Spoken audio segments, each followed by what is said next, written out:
Ukrainian defenders battled on Saturday to contain Russian forces along several fronts, officials said, as the United States urged China to align itself with the West in opposing the invasion following an ill-tempered G20 meeting. A missile strike on the northeastern city of Kharkiv wounded 3 civilians, its governor said, though Russia's main attacks appeared focused southeast of there in Luhansk and Donetsk.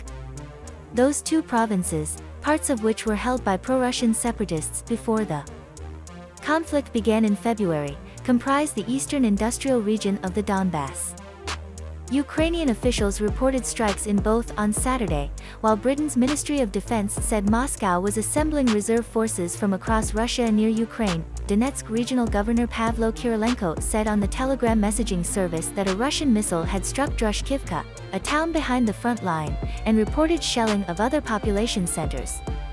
Luhansk Governor Suri Gaidai said on Telegram that Russian forces were firing along the entire front line, though a subsequent Ukrainian counterattack had forced Moscow to halt its offensive. Ukraine President Volodymyr Zelenskyy said the Russian army had targeted civilians on purpose. It fired precisely at the residential sector, absolutely deliberately, purposefully, at ordinary houses and civilian objects, he said in a statement. Russia, which claimed control over all of Luhansk province last weekend, denies targeting civilians. Zelenskyy also dismissed several of Kyiv's senior envoys abroad, saying it was part of normal diplomatic practice. He said he would appoint new ambassadors to Germany, India, the Czech Republic, Norway, and Hungary. Zelenskyy has urged his diplomats to drum up international support and high-end weapons to slow Russia's advance. U.S. President Joe Biden signed a weapons package for Ukraine on Friday worth up to $400 million, including 4 additional high-mobility artillery rocket systems, HIMARS. But Ukraine suffered a diplomatic setback on Saturday, when Canada said it would return a repaired turbine that Russia's state-controlled Gazprom used to supply natural gas to Germany. Ukraine had argued that a return would violate sanctions on Russia.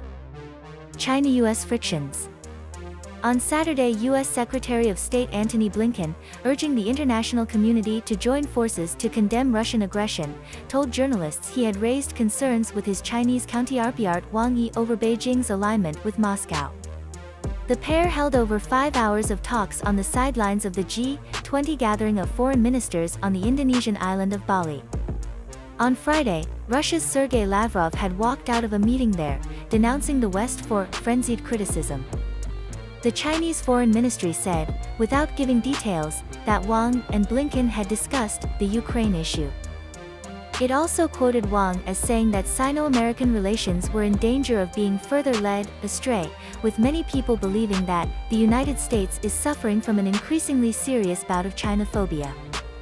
Shortly before the Russian invasion, Beijing and Moscow announced a no-limits partnership, although U.S. officials have said they have not seen China evade U.S.-led sanctions on Russia or provide it with military equipment.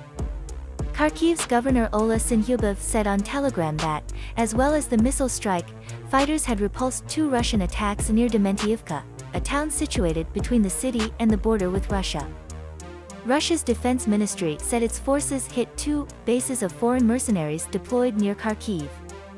Ministry spokesperson Igor Konashenkov also said troops had destroyed ammunition depots in the Mykolaiv, Dnipropetrovsk, and Donetsk regions. Russian-backed forces in the territory of the self-proclaimed Donetsk People's Republic, DPR, said 3 people died and 17 were wounded there in the past 24 hours as Ukrainian forces shelled 10 locations. Alexei Kalemzin, mayor of Donetsk, wrote on Telegram that 2 women had died as a result of shelling in the city's Kirovsky district. Reuters could not independently verify battlefield accounts. Sanctions plea.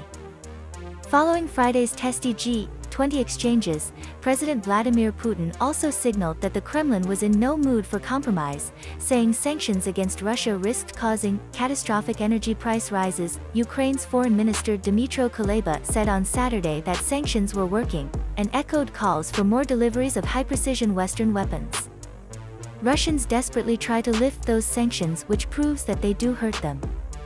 Therefore, sanctions must be stepped up until Putin drops his aggressive plans, Kuleba told a forum in Dubrovnik by video link. Since Russia, which has also seized a big chunk of territory across Ukraine's south, started what it calls a special operation to demilitarize Ukraine. Cities have been bombed to rubble, thousands have been killed, and millions displaced. Ukraine and its Western allies say Russia is engaged in an unprovoked land grab.